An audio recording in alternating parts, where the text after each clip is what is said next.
কলকাতার পাগলা কুকুর শুভেন্দু নাম তার জনসভায় ভাষণ দিল, আলু পেঁয়াজ দিবে না আর।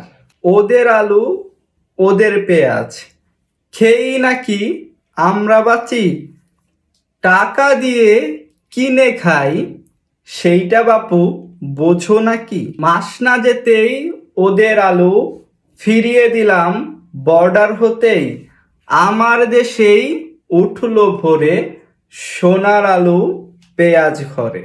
মরছে এখন না খেয়ে ভাই ওদের দেশের কৃষকেরা, বস্তা ভরে দিচ্ছে ফেলে ওদের পেঁয়াজ আর কিনছি না।